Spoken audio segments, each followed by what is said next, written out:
Hello there, thanks for clicking on the link, welcome to the video. I've divided this video into two parts, the first one being 1 and the second being 2 minutes. In the first one I will explain how can you develop pain in your body, and I will make it specific to gaming and sitting. In the second part I will show you a couple of wrists, elbow, shoulder and back exercises. After that we will do some core movements. If you make it till the end, I will then reward you with some low impact flexibility training which will focus on the pelvic area. Now focus up. One of my gamer clients calls this gameritis, where you have stiff forearms with occasional wrists, elbow and shoulder pain. Gameritis is also linked with back pain, especially low back pain and neck pain. We gamers tend to use our hands in only one dimension, the one hand on the mouse with left and right movements with occasional back and forth movements, right? The other hand on the keyboard barely moving, but is in constant tension because of the working fingers. The Reds can now ask, what about players with low sense? They are also wrist players, but interestingly, when your elbow rotates your forearm on the table like this, it is moved by a couple of small and usually weak muscles in your shoulder complex here. Overworking these muscles can cause pain, especially when they only work in one dimension, back and forth or left and right. Plan is to gradually load these muscles with exercises which are multidimensional. Let's get to it. Pelvis tuck unders are great in increasing spinal control. In your case, we will use this as a warm-up. The goal is to move your pelvis without arching or lowering your upper back. Prolonged sitting, especially in a chair with back support, makes the low back stiff and weak, so we will address both problems in this video. Try to push yourself with your hands from the ground. This will engage the muscles around your scapula. Cat-cow is an excellent exercise to get some upper back active flexibility. Push your hand into the ground and try to arch your upper back as high as you can, then try to extend it towards the ground. This one is a modification of a really famous stretching move. The goal here is to gain some rotation in the upper spine. Our modern life usually doesn't need a lot of rotation, so we tend to neglect these type of movements. The problem comes when there is a demand of rotation and the body cannot answer with force, so it might generate pain instead. If your leg muscles behind your thigh is stiff, you can then elevate your hand in a box. This will create slack in your legs. The next movement will focus on your joints in your arms. This exercise should feel as a 2 in 10 in terms of being hard. If it's too difficult, then try to shift your weight towards your leg. The following segment will focus on strengthening the muscles and tendons around the wrists, elbow and shoulder area, starting with a circular move around the wrist. The goal is to maintain an extended elbow and try to push yourself up from the ground. These exercises can cause fatigue in the wrists very fast, so just be aware. My guitar teacher once said during a lesson that if your fingers hurt, don't panic, it's just a type of work and it should be felt.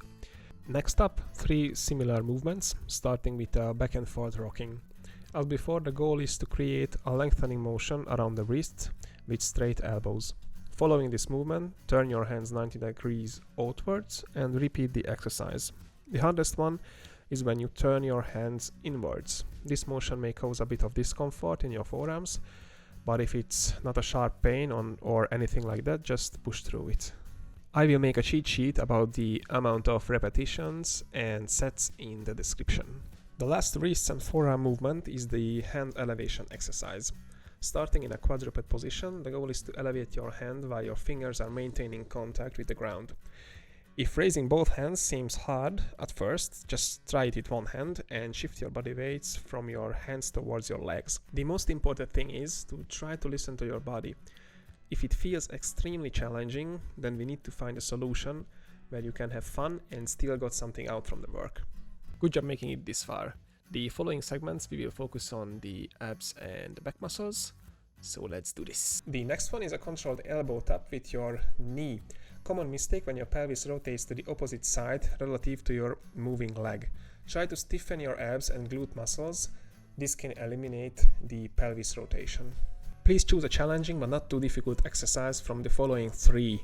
Not too hard means that you can do at least 4 reps in one set. The first one being a leg raise with bent knee. This will challenge your core and leg muscles. Common mistake when you don't push constantly towards the ground with your palms. The second is a shoulder tap with elevated knees. Try to maintain a stiff torso here. The third one will be the hardest. The goal is to tap your left knee, left ankle, right knee without touching the ground with the knee. This counts as 1. Then follow it up with the other hand in the opposite direction. The first back exercise is a Superman variation where you simultaneously elevate your legs and arms and perform a rowing motion. When you squeeze your body, we often forget to breathe and tend to hold our breath. Try to figure out how your body needs to breathe and follow it. The rule of thumb is, when you gasp for air after 1 repetition, you probably held your breath without letting it go.